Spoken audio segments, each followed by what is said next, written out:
ರಿಷಬ್ ಶೆಟ್ಟಿ ಅವರು ರಾಮಲಲ್ಲ ಪ್ರಾಣ ಪ್ರತಿಷ್ಠಾಪನೆಗೆ ಹೇಳ್ತಿದ್ದಾರೆ ಸರ್. ನೆನ್ನೆನೂ ನೀವು ಬಂದಿದ್ರಿ, ಹನುಮನಗುಡಿಗೆ ಭೇಟಿಯನ್ನು ಕೊಟ್ಟಿದ್ರಿ, ಈಗ ರಾಮಲಲ್ಲ ಪ್ರಾಣ ಪ್ರತಿಷ್ಠಾಪನೆ ಹೋಗ್ತೀರಿ, ಏನು ಅನಿಸ್ತಾ ಇದೆ ಸರ್? ತುಂಬ ಖುಷಿ ಆಗ್ತಿದೆ. ಯಾವುದೋ ಜನ್ಮದ ಪುಣ್ಯ ಅಂತ ಅಂದ್ಕೊಳ್ತೀನಿ.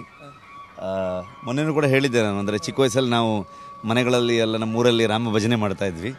ಇವತ್ತು ಇಂಥ ಒಂದು ಅದ್ಭುತ ಒಂದು ಸಂದರ್ಭಕ್ಕೆ ನಮ್ಮನ್ನು ಕರೆದಿರೋದೇ ತುಂಬ ಖುಷಿ ಕೊಡ್ತಿದೆ. ಮತ್ತು ಇನ್ನೊಂದು ನೂರಾರು ವರ್ಷಗಳ ಕನಸು ಅದು ಈಡೇರ್ತಾ ಇದೆ, ಇದ್ರ ಬಗ್ಗೆ ನೀವೇನು ಹೇಳ್ತೀರಿ? ಮತ್ತು ಅಯೋಧ್ಯೆ ನಗರ ಹೇಗೆ ಅನ್ನಿಸ್ತಾ ಇದೆ ನಿಮಗೆ ಈಗ?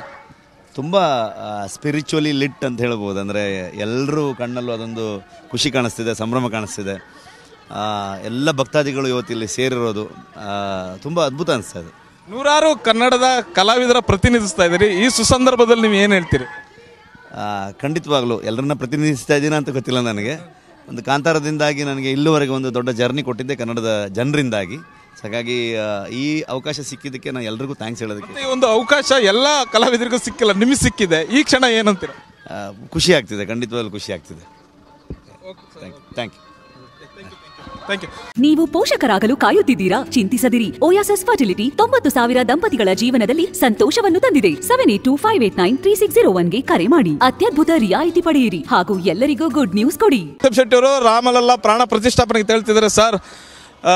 ನೆನ್ನೆನೂ ನೀವು ಬಂದಿದ್ರಿ, ಹನುಮನಗುಡಿಗೆ ಭೇಟಿಯನ್ನು ಕೊಟ್ಟಿದ್ರಿ, ಈಗ ರಾಮಲಲ್ಲ ಪ್ರಾಣ ಪ್ರತಿಷ್ಠಾಪನೆ ಹೋಗ್ತೀರಿ, ಏನು ಅನಿಸ್ತಾ ಇದೆ ಸರ್?